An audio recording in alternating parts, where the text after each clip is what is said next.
Kontraksi ekonomi terbukti sudah 4 kuartal minus. Maka efek bulan Juli lockdown PPKM Jawa Bali di mana 70% peredaran uang nasional ada di sana untuk menahan laju pemaparan dibatasi gerakannya. Hal ini secara ekonomi pasti akan berpengaruh besar ke arah negatif lagi. Kita semua tahu strategi ekonomi tidak tumbuh baik selama ini. Pandemi gelombang pertama membuat minus 4 kuartal. Lalu pandemi gelombang kedua sedang kita bersama perangi saat ini. Entah apa yang terjadi dalam 2 kuartal ekonomi ke depan sisa tahun 2021 ini. Namun pemerintah tetap optimis bisa membuat ekonomi naik. Bahkan kalau tidak percaya akan dipanggil Pak Luhut. Sehubungan dengan yang tidak percaya akan mendapatkan penjelasan Pak Luhut, maka saya mengacungkan tangan tinggi-tinggi dan berkata dengan keras, Saya Pak, yuk ngobrol Pak, bagaimana strateginya dan akan lakukan apa Pak agar ekonomi tumbuh. Kalau ternyata jawabannya dengan investor asing masuk, itu bukan jawaban yang bikin kami semangat Pak, yang lain dong. Kalau dengan pinjaman hutang,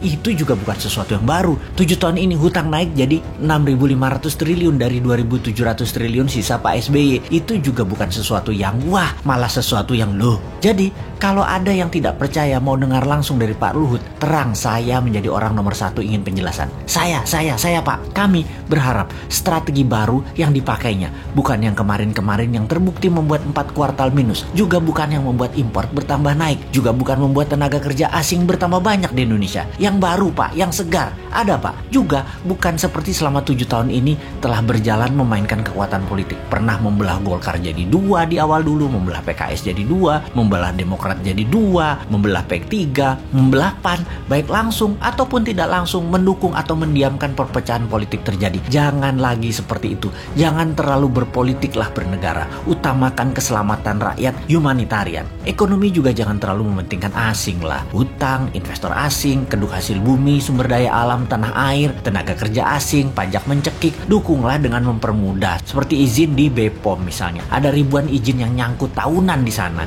Juga berpihaklah dengan regulasi digital yang terbuka dan luas agar muncul startup unicorn atau dekakorn yang sampai saat ini nggak tumbuh-tumbuh lagi. Yang ada 5 unicorn itu juga produk sebelum 2014 kebanyakan. Bukan kebijakan selama 7 tahun berkuasa. Kalian belum membantu digital anak bangsa satu pun jadi unicorn karena kebijakan kalian. Mana janjinya? Ini hanya sedikit janji kampanye yang dipertanyakan generasi muda. Lalu ada mini lockdown Jawa Bali Juli ini. Akibatnya pasti melambat lagi 2 kuartal ke depan. Bisa minus lagi. Jangan sampai 6 kali minus loh ekonominya. Sampai akhir tahun 2021 ini minus, itu berbahaya. Berat mesin ekonomi kalau turunnya terlalu dalam atau diamnya mesin terlalu lama. Yang Newmind takut adalah minyak crude oil yang saat ini $75 per barel. Akhir tahun ini mendekati $100 per barel. Mati kita. Sudah dolar kurang jumlahnya di tanah air. Dagang pakai yuan. Sementara Amerika dan dunia Arab tetap petrodolar. Beri petrol ya pakai dolar. Lah kalau rupiah jadi 17.000